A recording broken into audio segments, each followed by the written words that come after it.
Hi, good morning, everyone. Welcome to the sixth episode of the Captivated series podcast. And today, the guest that I have with me is a childhood friend of mine who is doing wonderful work in her area after she has grown up. And I thought I should interview her because the topic is very important but highly unspoken. And so, please, everybody, welcome Rashmi Poduval. She is a lactation consultant. So, hi Rashmi, good morning. Thank you so much for doing this. Can you please tell us a little bit about yourself? Good morning, Vishakha Di. So I have been, looking forward to this meeting for a very long time, especially because I'm getting to talk to you after so long. So Yes. thank you so much for having me here and for giving me this platform because lactation counseling is my passion, and I really look forward to tell more about it to you and your audience. Yeah. So hi everybody, I am Rashmi Poduval. I was born in Jalgaon. So my birthplace is Jalgaon. It is a city in Maharashtra. And after which I did my education, like my schooling and my post junior college from there. And I came to Pune for my higher studies. I did my graduation and post graduation here, and somehow I miraculously landed up in this profession of lactation counseling. I became a lactation counselor initially, and then I upgraded my uh, studies and my education and became a consultant. And I started working here in Pune. So I was working in around three renowned multi-specialty hospitals here in Pune as a lactation consultant. Yeah, so Yeah, so Jalgaon is the place where me and Rashmi's elder brother was my classmate. So that's how we know, and we were practically family. We would meet each other every day. So Rashmi, tell me, what have you done your post graduation and graduation in? The reason I ask this so that somebody who is interested may pursue to study in that field. yes. So I actually always wanted to become a doctor. So because I was good in school academically, so even my parents thought that she'll become a doctor. So I was actually pursuing, I was trying for my medical entrance examination, but somehow that did not materialize. So when I came to Pune, I decided to, take admission for my graduation. I did my BSc. Okay. I started with that. Simultaneously, I was trying to reattempt for my medical entrance Medicine. exam. But again, yeah, so I think that did not work. So I decided to continue. I did not know at that particular time that what I wanted to do exactly. Hmm. I continued with my BSc. I did my BSc in zoology, actually. Okay. And after which I gave a certain entrance exams because I wanted to continue my education in Pune only. So I Hmm. continued. So I got selected, like I was in the merit list for one of the courses from Pune University, which was MSc Health Science Dietetics. So it was a new course that they had started, and when I got admission, then everybody was really happy because people thought that this is a very nice upcoming field and there was a lot of scope, and people started congratulating me and telling me that okay, it's good that you've got this admission. And after that, after doing my post graduation, is when I got interested in this field of lactation. Okay. So when you say dietetics, right? Am I saying it correct? Yes, Is it yes, yes. different from a dietitian? Yes, yes. Or So is it clinical nutrition, basically. Yeah, yes. clinical The, nutrition? yeah. Okay. So as you were doing your post-graduation, you must have come across cases of lactation problems, and that got you interested, or what exactly, migrated you towards such a specific topic? Yeah. So I did not know. I really didn't know. Even while doing my post graduation, I was not very sure because everybody told me that this is a very nice field. So I started pursuing my Mm. nutrition, post graduation. So in the curriculum, there was this particular in the third semester, it had this internship, a 6 month internship that was compulsory for all students. Okay. 3 months of regular kitchen internship in a hospital, and you are allowed to do 3 months of specialized internship. Okay. So at that time, yeah, when I had to select an internship, I selected internship in a NICU, my specialized internship in a NICU at KM Hospital in Pune, because that Okay. was the only hospital, I had heard good things about. So I had Yeah. my seniors who had worked there. So Yeah. I decided to do that. And when I started my internship in a NICU, in a neonatal intensive care unit, where very preterm babies are kept, like Yeah. babies who are born in 7 months, 8 months, very Mm. small babies. So it was a very overwhelming experience for me to begin with. It was very different. I had never seen such small babies, babies of size of my palm, actually, this small babies. So it Okay. was a totally new world. So first few months was very, very overwhelming, but Mm-hmm. gradually, as I started studying and as I started working there, I got my initial all the skills and knowledge from the NICU setup, from the staff that were there. Because before me, I did not know of any lactation counselors or Yeah. consultants, Yeah. any seniors. Yeah, but I had my mentor, who is still, till today, he's my mentor. So Dr. Umesh Vaidya, who was the chief neonatologist in that setup, he was very welcoming. So even Okay. as students, he taught us a lot, and I think back then, I'm talking about 16 years Mm. ago, even at that time, I think he had this foresight, because he used to always tell that we need a lot of nutritionists to be working in an NICU setup, to be working with neonates, newborn babies, in Mm. lactation field, because breastfeeding or breast milk feeding is the first nutrition after all. So Yeah. that is what Yeah. he always kept saying, that is the first nutrition of life, Yes. and it is so precious. It is so crucial. So, lot many people are now aware about the benefits Mm-hmm. of breastfeeding and why it is so important. So he was the one who actually motivated us, and uh, then when we started working, we also enjoyed that work a lot. There was a lot of satisfaction, and somehow in that internship, I was supposed to do it for 3 months, but I Mm. ended up doing it for 8 months. Oh. So I did my internship. Once I finished that, I went back, completed my post graduation. So one Mm. semester was remaining. I gave my final exam, and I just knew it that I did not want to practice in core nutrition. I did not want to give diet charts. I wanted to Okay. work in this field. Yeah. So Yeah, so very good. Yeah, I mean, I wish I had found you 13 years back when I delivered my daughter. So there are so many, the audience, I'm sure many women will be able to relate is that anyway, your body is so tired after giving birth to a child, and then the pressure of feeding the child, and then the milk flow not being consistent, child is hungry, should or should we not give formula? And I remember my pediatrician, yes. when I asked my So that is pediatrician, a should common I, story. Yeah. yeah, Yeah. so when I asked my pediatrician, should I give her formula? So he just told me in one line is formula is the McDonald's for babies. So please don't do that. So it builds up an added pressure that, Pressure. you cannot give junk to a newborn baby. So what are your thoughts on that? I mean, new mothers, pressure, lactation.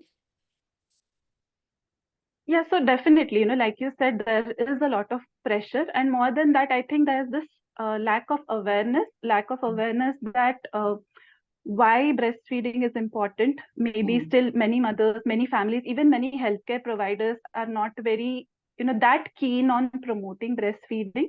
Many yes. are, but some still are not. And plus, there is a lack of the knowledge that there are people who can provide support. I think that Yeah, knowledge yeah, is still lacking. correct. People don't know that there are experts who can actually help you, who can actually, listen to you, listen to your problems, give you an individualized care plan depending on your situation. So Mm-hmm. I don't say that, any baby would not need formula, or any baby would not need to be supplemented, because I've worked for so long. So I know that there Yes. can be situation wherein, we might Mm, need to supplement. But I also know that if a mom gets the right help at the right time, if she mm, has some support, because breastfeeding is not a one person's work, it is not yeah. just, usually the burden is put only on the mothers, it is thought Yes. that it is a mother's Mhm. responsibility. But I guess that is not so. It takes a village, as it is said. It takes lot many people. The mother needs the support from her spouse, from her family, from her extended family, friends, colleagues. If she's a working mother, then she needs a lot of support from her workplace as well, from Yes. her healthcare providers, from the community, society on a whole. So I think Yeah. it is a joint responsibility. And definitely, if they have this knowledge and they know that there is somebody who can actually assess everything and Mm. give that support, then things would be much easier. Yeah, yeah, correct. Yeah. So eventually, even I gave both my kids formula at different times of their growing up, because you do need that support, and it gives a moment of relief to the mother also. So yeah, just like how, mental health was happening, but people were not talking about it too much, or help is available. There were too much, taboo associated with, should I get help or should I not get help? I think with lactation also, the awareness that there is somebody like people like you who are lactation consultants are available. So yes, audience, please seek out help, and they will guide you through processes that will help you lactate better. So Rashmi, my next question is, why is there a hush hush about breastfeeding? Because it's such an important part of life. Like you said, it's the first nutrition. People talk about it, but also don't talk about it openly. So what are your thoughts on this, hush hush uh, point behind breastfeeding? Yeah, I think more than hush hush, like I said, that it is the basic lack of awareness. Breastfeeding is considered like something which is very natural. Yeah. So everybody keeps on telling that breastfeeding hi to hai na. It's very easy. That is what is taught. Yeah, What yeah. is rocket science in that? Every mother knows that. Every baby learns and comes. That is all what is thought behind that. But actually, it is natural to some Hmm. extent, but it is also a skill that needs to be learned. So especially for first time mothers, it's not necessary that all mothers would breastfeed like a pro. So there can be a lot of Mhm. problems with regards to feeding, lactation, milk supply, breast related problems with the baby, underfeeding, or anything going wrong Yes. with the baby, especially with preterm babies and all that. So there are a lot many problems that can be there. But since there is so much burden put upon the families, mothers, thinking ki this is very easy, and then why do you Mhm. think, why are you making such a big thing out of it? Yeah, Why do you think that yeah, it is so difficult? We have breastfed so many babies. What is with yeah. this generation is, Yes. it is thought like that, that why you need some help, or why you need to talk about it. Hmm. So I think once people realize that breastfeeding is very crucial and how many benefits it brings, not just to Hmm. the baby, but the mother as well. So there are a lot many benefits for the mother, for the family, for the society. Once that awareness increases, then Hmm. I think people will be more willing to talk about it Talk and about it share openly. whatever problems, yeah, they're Yeah, going through. yeah. So quickly, can you tell us what are the benefits? I mean, for the child, of course, we know that the benefits are huge, immune system building up, nutrition growing up. But for the mother, what are the benefits of breastfeeding? Yeah, so I usually, used to do this antenatal counseling in my when I was working in the hospital, and I think the most motivating factor would be to tell mothers that how it is beneficial not just for their babies but also for them, because Correct. they are the ones who will be putting so much efforts, and it is Yes. not easy. Definitely, Yes. breastfeeding, it is a big responsibility. Mothers are doing it throughout the day and night for years Yeah. together, so 2 years at least, it is recommended. So it is not easy, but definitely there are a lot of benefits for the mother. So there are some immediate benefits like postpartum, after delivery. Hmm. Immediately, if a mother starts breastfeeding at the earliest, then it can cause oxytocin, the relaxing hormone in the body, the happy Okay. hormone Okay. and the relaxing hormone. So once Hmm. the baby starts breastfeeding, that hormone is released in the body, so it Okay. relaxes the mother instantly. It can reduce her pain. It can reduce the postpartum bleeding that happens, usually Oh. after delivery. Plus, there's this instant connect that happens, so bonding that happens. It is Hmm. said that breastfeeding creates a bond which can last for a lifetime. So that Yeah. bonding happens, and then there are health benefits also. Like many mothers, they are very keen on losing the pregnancy weight that they Wait, have yeah, gained. yeah. So so Yeah. breastfeeding, while the mother is breastfeeding, she ends up burning a lot of energy, burning a lot of calories, using a lot of fats that are there in the body. So breastfeeding can help the mother shed that weight, come back to her pre-pregnancy weight. There's been a lot of research which has seen that breastfeeding also has some impact. It reduces the risk of many type of cancers. So breast Oh, cancer, uterine cancer, cervical cancer to some extent. So there is that benefit, ovarian mm, cancer. So again, it has benefits with the other sort of health advantages, like it helps to reduce risk of osteoporosis, bone-related problems, arthritis, osteoporosis. So a lot many benefits are there.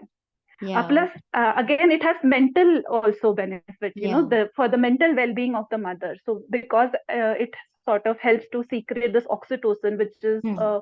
a very relaxing hormone. So that is why every time the mother breastfeeds, and of Okay. course, if she has the supportive environment also, so that Hmm. helps Hmm. in her mental well-being also.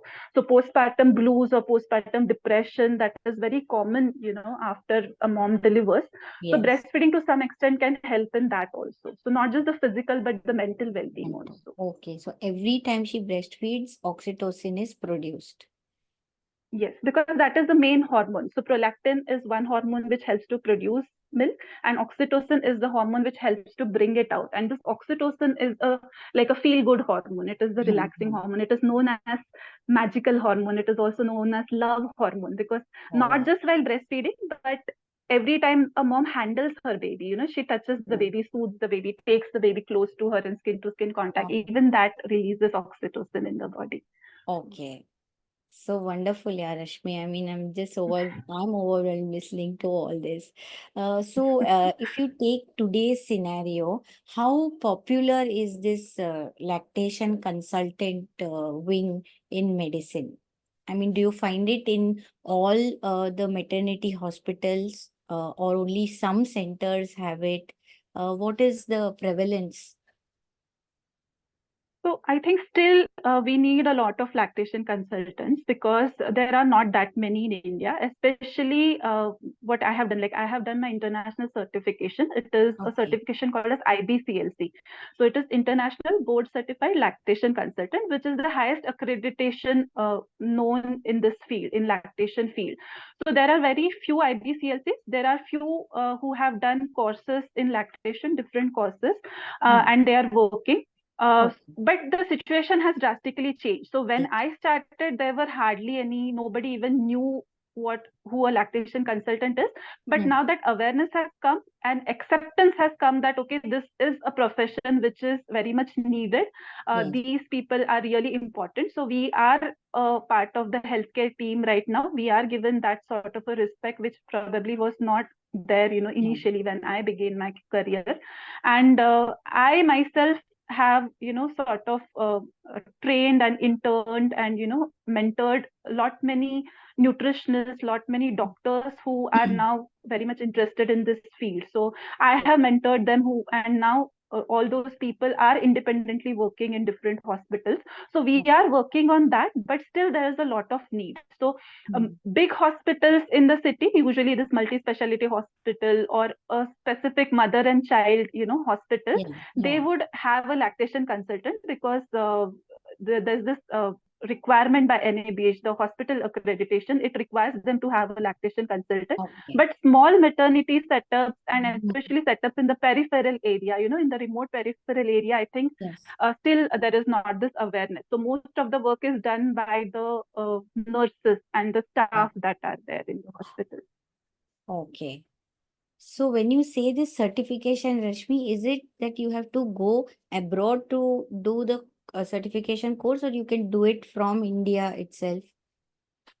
No, we have to do it like the exam is online. So Okay. initially it was it was not online, like I had to go to Mumbai to give that exam, but now they have made it online. The Okay. certification was initially provided by Australia, and now it is by USA. So there's this International Board of Lactation Consultant Examiners. So that board conducts this exam.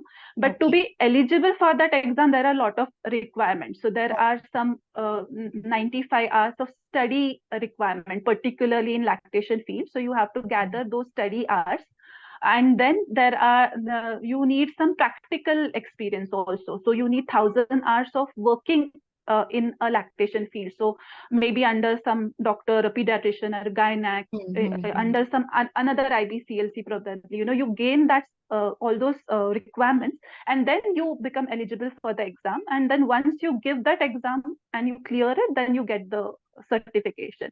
So it is considered one of the difficult exams, Yeah. and then you have to even recertify that. So I have Okay. recertified it twice. So every 5 years you have to keep on recertifying, because they feel that this is one field where you have to constantly keep on updating your knowledge, Yeah. just like Yeah. medical practitioners would do. So similarly. Yeah. So yeah, I mean, it's good to hear that so much thought has been invested into the course. So if anyone has to find out about this course, what are some keywords that they should Google about? Is it like studies to be a lactation consultant, or give us some words that students can look up and understand? Yeah. Yeah, so those who want to do just a basic sort of, like they don't want to make lactation counseling or consultation as the primary focus. Primary, Mm. they are working in some other field, but they want to provide some extra information, or they just need some knowledge. For them, there are certain courses that are conducted even in India. There are online courses. There is this Breastfeeding Promotion Network of India, which has been relentlessly working for lot many years for breastfeeding promotion. So they Oh, have their own workshops and their own courses. So if you just Google BPNI, Breastfeeding Promotion Network of India, you'll get that there are certain courses like Begin at India or Kappa India. So maybe we can provide it in the link, with yeah, your yeah. We will write with it this in the video. link. Yes. Yeah, so there are certain courses. So if you just Google about breastfeeding education in India, or breastfeeding classes in India or workshops in India, you will get that. But if somebody wants to make a career in that, then I would say go for IBCLC, though it is a long journey, a difficult one. But then I think more and more hospitals would want that now. They Yeah. would Yeah. want IBCLCs for their hospital and their setups.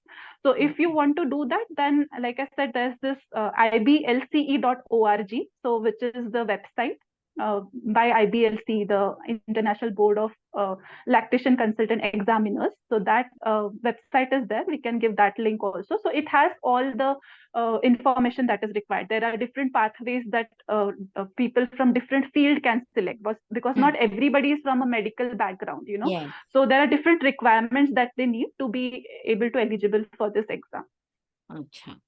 Okay. So huge lot of information. So my next question to you is, Rashmi, apart from lactation consulting, what other areas do you work with or specialize in? Yeah, so I think through practical experience, the major specialization is working in an ICU setup, because there are very few lactation consultants who have had this experience of working with small preterm babies. So that is Mm. a major specialization. Plus, I have done certain courses, like I have done courses in pregnancy nutrition and lifestyle management. I have done courses in baby sleep consultation. So I Mm. also give that advice, post, like for after a certain age, like after 3 to 4 months, lot many parents have this struggle that they are keeping awake, the babies are keeping awake throughout the night. So it might take a toll on the physical Yes. and mental well-being of parents. So I give some guidance. So Okay. obviously, it is a journey, and it is not same Mm. for all parents, but I do give some guidance regarding that. And I've also done specialized, like my expertise is in uh, uh, working mothers, like what guidance they Okay. need, because they need some extra support and Excellent. Yes. guidance, with breastfeeding. And I also done a lot of lactation management successfully in cases of relactation and induced lactation. So relactation is when, say, a mother has stopped breastfeeding and her milk Okay. supply has completely diminished or reduced, and it is close to negligible. And then Mm-hmm. somehow, she had this uh, motivation, or she just felt that she needed to restart and reestablish her lactation. So Okay. I get many such cases where they want to restart breastfeeding and lactation. So that is called as relactation. And plus, induced lactation is something new and many people are not aware about, Okay. wherein mothers who actually adopt babies or mothers who are delivering through surrogacy. So, lot many mothers do deliver through Okay. surrogacy these days. Even they have this ability, or they can be able to produce milk for their babies. So maybe not 100%, but at least to some extent there are chances. So I Okay. have successfully managed such cases as well, where we have gotten I've gotten such references from maybe gynecologist, or the patients have themselves asked me whether it is possible, and we have worked on it. And Oh, even those mothers to certain extent were able to breastfeed, because this is a lot of it is psychological. A lot of breastfeeding comes from how motivated, how keen the mother is, what she wants. So that is one of the specialization that I've done. And another is that I've worked at least for 4.5 years. I've worked as an in charge of a human milk bank in the hospital. So again, that is mhm. something that people are not very aware about, that just Yes, like yes. blood banks, there are Huh. human milk banks. So I Okay. have manage the working and functioning of human milk banks in two of the hospitals that I worked in. Okay, that's so cool. So going back to when you were talking about, the induced lactation, that is a completely new thing. So for parents, especially mothers who are adopting, they, Yes, might miss out on a chance of that extra bondage with the baby in terms of yes. breastfeeding. So you're saying even that is possible. Yes, very much possible. And, not just the parents, but even the medical profession, many of them, are not aware. So I had Yeah. this one particular mother in a hospital whom I was working with for a long time, because it takes some time. It might take Yeah. around 1 or 2 months also. And Yes. when her baby was born and was in the NICU, and she was already lactating by the time her baby was born, and all the nurses and the doctors were very surprised, like they were like, what are you doing, because they did not expect her to be producing milk for her baby. So that is Okay. when that realization came, and doctors became aware that okay, this is also a possibility, and then they started referring more and more patients. So now I think at least many healthcare providers know about it. And if that awareness spreads across, if with Hmm. more of the families, then I think more and more mothers would want to at least try it. So Yeah. it's not necessary that we'll be successful in every case, but yeah, there are good chances. Yeah, and also they can, experience that part of motherhood, which Yes, otherwise would not be possible. Yeah, yes. fantastic, So Rashmi. I mean, this is all new stuff that I'm hearing. And also this milk bank concept. Can you please tell us a little more about it?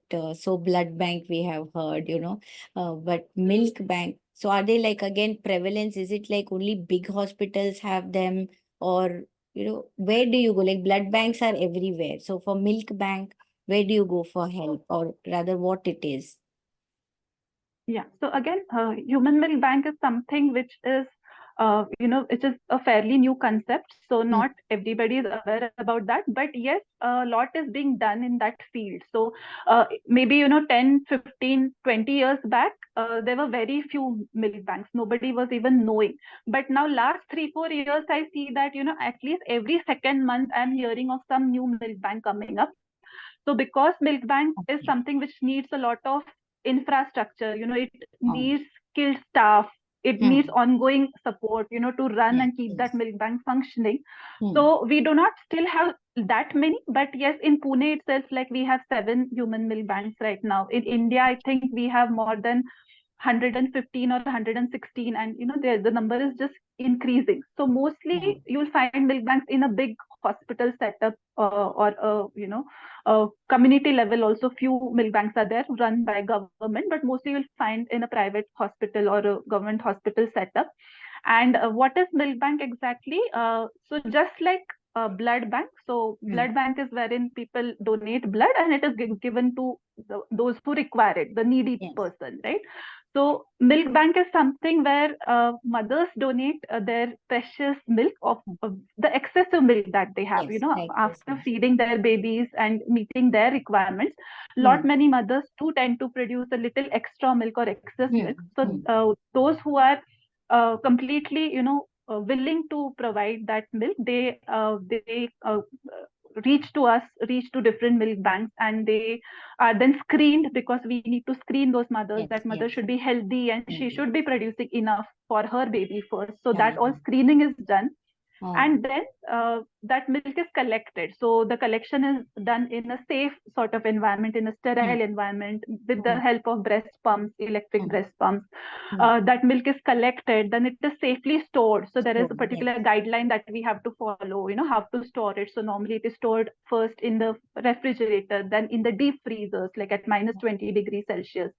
And Okay. then this milk, it is processed. So we need to make sure that it is safe for the babies we are Mm. Mm. providing. So we do pasteurization of this milk. So like we Oh. get Okay. pasteurized animal milk, Yeah. similarly Yeah. human milk is also pasteurized. So heat treatment is done. So Okay. this heat treatment or pasteurization helps to ensure that this milk is safe, like all the Mm. Mm. microorganisms, the bacteria and viruses are killed, but at the same time the nutritional properties and the Yes. Yes. immunological properties of this milk are retained. So Yeah. after that is done, again a lot of screening is done. So we make sure that it is bacteriologically tested and it is Mm. safe Mm. again. And then again it is safely stored in the milk banks. And then Okay. the babies who really require, so there is a Mm-hmm. prioritization. So like especially the Okay. preterm babies, extremely preterm Uh-huh. babies who are less than 1 kg. So these babies would not be able to many a times digest formula, Yeah. would Yeah. would not be able to tolerate formula feeding. So especially in these cases, if a mother is not producing enough, the own Mm-hmm. mother of that baby is not producing enough for Mm-hmm. the baby's requirement, Mm. then the doctors usually prescribe, and they tell that okay, this baby needs to be given donor milk, pasteurized Oh. donor human milk, which Okay. is there in the milk banks. So Ach- normally it is given by prescription because the stocks are limited. So they are not Mm-hmm. that unlimited, because it depends on the donors, how many Correct. people are Correct. donating, how many mothers are donating.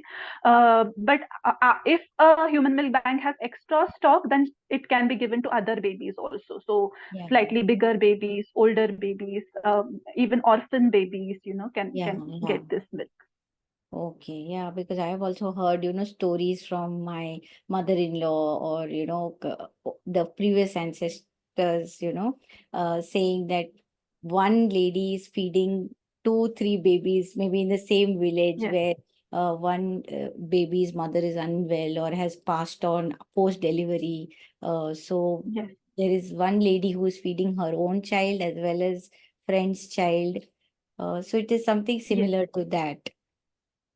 Yes, but this is more regulated, like Yes. because if you don't know the person who's Yeah. providing milk to your baby, you cannot be very sure about the health status of that mother, how she's Yes. expressing, how she's feeding. So this is more regulated, more controlled, more supervised, which makes it Yes. safer, especially for preterm babies. So because Correct. these babies are very vulnerable, they're very Yeah. susceptible to infection. So we are just making sure that it is going through a safe channel Yes. where all the temperature is maintained, the hygiene is maintained, everything is maintained, and then it is given. Yeah. Yeah. So I mean, big claps for that. Uh, so Thank you so much. mothers have to be, they have to be oriented for giving milk in the milk bank. Like, how is the process? If you can tell us, do you talk about the milk banks before the child is delivered, or just like I'm thinking in terms of organ donation, we sign a form saying that yes, if something happens, I'm ready to donate my organs. So with milk bank Yes. also, is the process similar? Yeah, so a lot of awareness needs to be created. So in the hospital, usually, like you said, we do mention that in the antenatal counseling, the Antenatal. before delivery, the counseling that happens. So we Okay. do mention, we tell them that there is this facility so that the mother knows that even if she is producing less milk, still there is this availability of a milk bank, and probably, still her baby can get some support at least for the initial first few days. And she's Hmm. also aware that if she's producing extra, then she's allowed to, she has this opportunity that she can donate her own milk, which is very precious and very crucial definitely for these preterm babies. So that awareness is done, but it is also the ongoing support. So when we Hmm. are seeing patients, like seeing moms in the hospital, we go on our rounds, and every day we are following up with them, and we are actually checking how they're doing Hmm. with breastfeeding. So we Hmm. know that maybe third to fifth day, when that mother has a surplus milk supply, Milk. when Yeah. Yeah. her breasts are actually becoming very heavy and Very heavy. engorged, Yeah. and yeah, so it is causing a lot of pain to the mother also. So anyway, Yeah. she'll be discarding, she'll be expressing that milk. So Hmm. then that is when we motivate that instead of discarding, this is very, Huh. very precious. So instead of that, why don't you donate? And I feel Okay. that till today, I have never had any problem, because I have seen that mothers are very willing to donate. They think that this is very noble. And Hmm. most mothers who have this, they have a surplus milk maybe for first few months, Hmm. they keep on donating, like that ongoing donation also keeps on happening for months Wow. together, 2 months, 3 months, 4 months is what I have Okay. seen. Okay. So yeah. Yeah. So that's really, really wonderful. And thanks to these mothers who are open to giving other babies their precious milk. Yeah. Yes. Very, very emotional Yes, also. and that is what we keep on saying, that Mhm. every drop counts. So it's not Yeah. like a mother has to donate a particular amount. So even if it is, Mhm. say, 5 ml, 10 ml, whatever that she's able to do, that every drop counts, and Yeah. we definitely encourage more and more mothers to do that. Okay. So, before ending our discussion, uh, can you tell our audience, uh, any thoughts on how we can motivate more people to get into this lactation consulting profession, or maybe milk bank, or maybe talk openly about breastfeeding? Any thoughts that you would want to share to conclude the episode?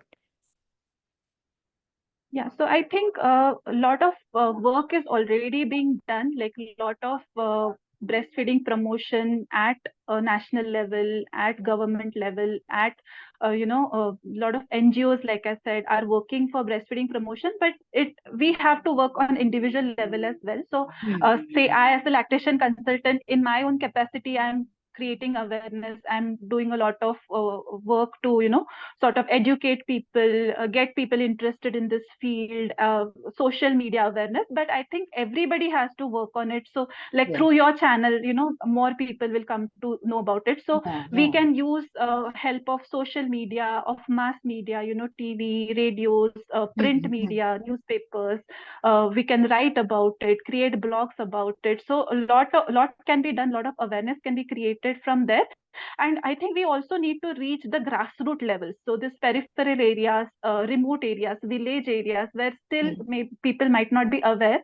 And since lactation consultants are quite limited in number, so I cannot be there for all Yeah. mothers. So we have to train people who can reach the masses. So we have to Hmm. train the nursing staff, we have to train other doctors, junior doctors, interns, the community health workers, Hmm. Anganwadi Sevikas. So Yeah. all these people who are actually reaching more people, they need to be trained, their skills need to be upgraded. We have Hmm. to get a bit innovative with spreading Hmm. this message across, use different, Yeah. like I said, modes of communication and spreading this information. And for mothers, I would say that, breastfeeding is very, very important. So al- almost everybody is aware. Everybody knows that breastfeeding is important. It is the best investment that you can do for your baby. So it is, because if you breastfeed well, definitely it has long-term health benefits for the baby as well. But Yes. most mothers who are struggling with breastfeeding, so there are Hmm. mothers who are really struggling, who don't find this help and support. To Yeah. them, I would say that in 80-90% of the cases is Hmm. what I feel, that those problems that you're facing might be resolvable. So there are chances that Okay. they can get easily resolved if you take the right help at the Hmm. right time. So if Hmm. more mothers can take the help, ask, feel free, don't get hesitated and Yeah. feel Yeah. free to ask for help. Talk to their family members openly. If they can Hmm. communicate openly, if they can have the self belief that it is possible and I can do my Yeah. best. Yeah. Let's not talk about exclusive breastfeeding and feeding for 2 years, but whatever in her own Yes. capacity, whatever she can do, if she is willing to do that and if she gets the right guidance and support, then it will not be that difficult. Yeah, yeah. So I think, as important as when we go for our gynecological follow-ups when we conceive a child, they tell us about all the vaccines that the mother should take, the child should take. I Yes, think they should give us a pamphlet about lactation consultancy also. That will help. definitely.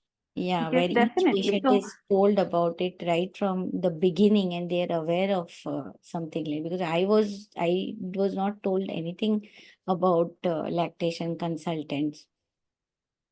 told about it and also referred at the right time is what Yeah, I feel, refer, because correct. most patients would be in touch with the gynecologist, or they will be in touch with the pediatrician, with the Pediatrician, baby yeah. pediatrician. So I think, whenever they find that some mother is really struggling, she has some Mm, problem with breastfeeding, I mm, think mm. they should be the ones who should refer these parents to a lactation professional, because lactation professionals are the only ones who can provide that time and commitment.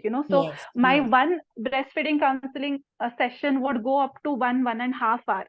So Okay. the doctors are very busy, so they will not Yeah, be able to give that much time to the patient. So yes. I think they should refer the parents to lactation professionals so Lactation. that they can take care of all the other things.